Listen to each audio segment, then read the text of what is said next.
So this is just, I want to talk about this real briefly, just because it's annoying that every 2 years, 3 years, Marvel needs a big, huge comic book event that get the mainstream talking. So they're doing a new Secret Wars. It's every year. Every summer there's an event. Yeah, it's bullshit. It's like, no, it's not. It's Bullshit. like a movie. Well, How is it bullshit? It's bullshit. They would have run a separate arc and not called it an event otherwise. It's bullshit. They're doing it now more than ever. So Secret Wars originally was what? I want to say 85 or 84. What's bullshit is the amount of tie-ins. 84 or 85 was the original Secret Wars. What it did was it brought most of the larger heroes and villains together. It was an okay story to read. By larger, you're talking about like girth and length, right? It was 12 issues, and the biggest takeaway from the whole event was Spider-Man got the symbiote black costume from Secret Wars. If that didn't happen, totally forgettable. As far as I know, not much of consequence in the long term came from the original Secret Wars. Secret Wars 2, I've never even read. I heard it's an absolute bust of a story, even compared to Secret Wars 1. So this is their new Secret Wars, which is going to combine the traditional 616 Marvel universe, which is the old-timey universe, with the Ultimates universe, which has been around for, about 12, 13 years, roughly. And so, like Crisis on Infinite Earths, which was DC's version of this, where they combine the sort of Golden Age, Silver Age, and Modern Age heroes together, so you had 3 or 4 Superman characters, and kill off everyone except for one of each character, so only one remains to sort of tie up why did Superman used to be able to lift the earth and now we can't. So that was their way of dealing with that, of having they to take care of the whole aging part. But now Marvel's now going to be eliminating now, I guess, some of their Ultimate heroes and some of their 616 heroes, and I don't like this at all. I don't. It doesn't particularly bother me because in the end, it doesn't really mean anything.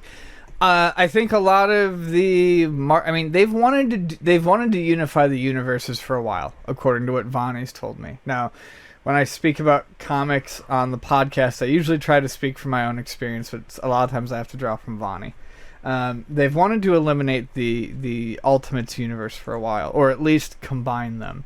There are definitely characters in both universes that are considered better or worse depending on the universe. I'm sure the Thor sucks in the Ultimate version versus the whereas Ultimate Falcon is the one that they chose for Winter Soldier because Ultimate Falcon's way fucking cooler. A lot of people will argue back and forth over Ultimate Spider-Man and regular Spider-Man. Ultimate Spidey is not even Peter Parker anymore. He died. They killed him off. Well, yeah, but Ultimate Spidey has been a fun ride. Sure. It's going to be interesting to see what happens of it because I think even Vonnie said, like, in the end, it's not much like other Secret Wars stuff. It's not going to have a whole lot of long-term importance, and I think it's still going to end up in two separate universes. They're going to re-separate them after they say that we're combining them? I don't know. I think that depending on how they do it, if they don't play their cards right, they're going to have to.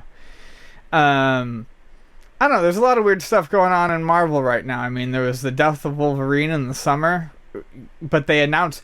No, you have to understand. They announced before they did that it was part of an arc to explain the current X-Men storyline, which I haven't caught up on. And that he's coming back. They announced that he's dying as a plot device, but he's coming back. They're not, they weren't necessarily doing it as a shock, so they announced him coming back first. So I don't know what Marvel's going to get out of this. This is going to be a lot harder to follow than some of their previous, I think, events like the Second Secret Wars or House of M or Age of Ultron or even Avengers vs. X-Men. So it's going to be interesting to see how many people buy this. My problem with this has nothing to do with the eliminating of certain characters. It's that with each event, Marvel requires... They don't require, but you can't just buy the main event book necessarily and get everything out of it. They will, at the beginning of the issue, they will show you a checklist of where you should be going next to read the full story. Mm-hmm. if you're doing a Secret Wars storyline and you're bringing two universes together, just imagine the amount of fucking tie-in books that they're going to be trying to get you to buy. And that's when I lose interest in comics. You can get me for a 24-issue run, and I will buy all 24 issues, no problem. But as soon as you start telling me that I have to start following this comic and this comic and this comic to understand what's going on in this one, that's where I bow out. And they've largely done away with that in recent history, but the events always bring it back. And that's what bothers me about the larger events. But they do it with larger story arcs, too. Sure. I guess it's their way of, like you said, they're going to push away all those. Like, yeah, the original Falcon, I used to love the 70s Captain Falcon, but Sure. yeah, he looks goofy compared to the guy we see in Winter Soldier. Mm-hmm. That's, an army guy, and it's sleek, it's more quote-unquote realistic. Ultimate Falcon's fucking awesome. I mean, sure. You totally want Ultimate Falcon to be the main Falcon, and I think that this is their attempt. I have a feeling you'll actually probably see a whole lot less of characters dying off. Maybe going away, maybe going to do new things, but I think this is their reboot. This is Marvel's reboot, the way DC rebooted with Crisis on Infinite Earth, which gets rave reviews. I still haven't read it. Yeah, because I'm not as big a DC fan probably. Neither but supposedly it's very well written because you even get cameos of even the minor guys that you hadn't seen in 40 years. You know what I mean? Like they still show up even for a little bit for a send off, and then the best DC books out currently are the ones where they're really trying to be a bit more progressive. Stuff like the new Batgirl, Gotham Academy, which is fantastic. That's totally worth reading. But most of the time, I don't. The first couple Aquaman trades from the New 52 were good. First couple Batman trades were good, but the best part about this is that this is probably the only chance that you'll see deaths have any fucking meaning in a comic book because they know they're not going to bring back those versions. Have them go out in a heroic way. You know what I mean? That's exactly. Actually very because that's what they did.